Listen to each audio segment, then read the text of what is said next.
Shalom. Hari ini kita akan merenungkan kitab Imamah pasal 20. Teksnya ayat 17 sampai 27 dan sudah dibagi dua paragraf. Paragraf yang pertama ayat 17 sampai 21. Mereka yang menghampiri dengan keluarga dekat pasti akan dihukum. Paragraf yang kedua ayat 22 sampai 27. Kamu harus berpegang pada segala ketetapanku dan segala peraturanku, serta melakukan semuanya itu, supaya jangan kamu dimuntahkan oleh negeri ke mana aku membawa kamu untuk diam di sana. Inilah perkataan Tuhannya. Kesimpulannya, Tuhan terus berfirman akan jangan menghampiri dengan keluarga dekat, sepertinya dengan saudara perempuan ibu, saudara perempuan ayah, istri saudara ayah, atau istri saudaranya. Dan ia juga tidak bolehkan tidur dengan seorang perempuan yang berjemar kain. Kalau berbuat demikian, mereka akan dilenyapkan. Akhirnya Tuhan berkata bahwa orang Israel harus berpegang pada segala ketetapannya dan segala peraturannya, serta melakukan semuanya itu, supaya jangan mereka dimuntahkan oleh negeri yang mereka akan diam. Ajaran tentang Allahnya. Pertama, Tuhan akan melenyapkan mereka yang menghampiri dengan keluarga dekat. Kedua, Tuhan telah berfirman kepada Israel akan mereka menduduki tanah Kanaan, akan Ia memberikan kepada mereka menjadi miliknya suatu negeri yang berlimpah-limpah susu dan madunya. Ialah Tuhan, Allah mereka, yang memisahkan mereka dari bangsa-bangsa lain, supaya mereka menjadi miliknya, menjadi kudusnya, sehingga kita harus dipisahkan dari bangsa-bangsa lain.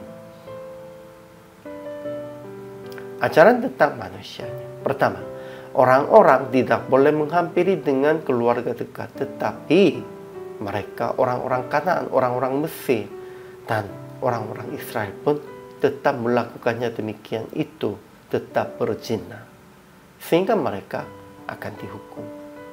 Kedua, orang Israel harus membedakan binatang yang tidak haram dari yang haram, dan burung-burung yang haram dari yang tidak haram, supaya kudus bagi Tuhan, sebab telah Allah pisahkan supaya mereka haramkan. Itu juga kekudusannya.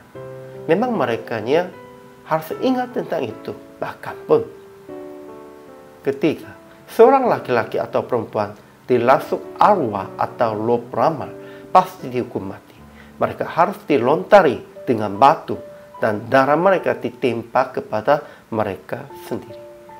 Sehingga tidak boleh itu mendekati tentang umatnya, tentang jemaahnya, tentang orang percayanya juga.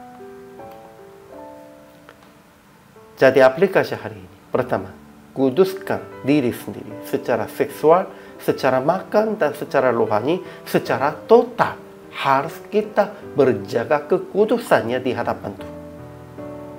Kedua, jangan mencari orang-orang yang dilasuk arwah atau loh peramal. Jangan bertanya kepada loh jahat tentang apapun.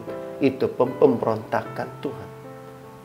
Itu juga termasuknya begitu kepada orang-orang yang katanya bisa berhubungan dengan Tuhan, dia langsung bisa mendengar suara Tuhan. Jangan bertanya kepada mereka pun. Itu pun juga andalkan mereka, bukan andalkan Tuhan. Itu juga termasuknya pemberontakan tentang Tuhan.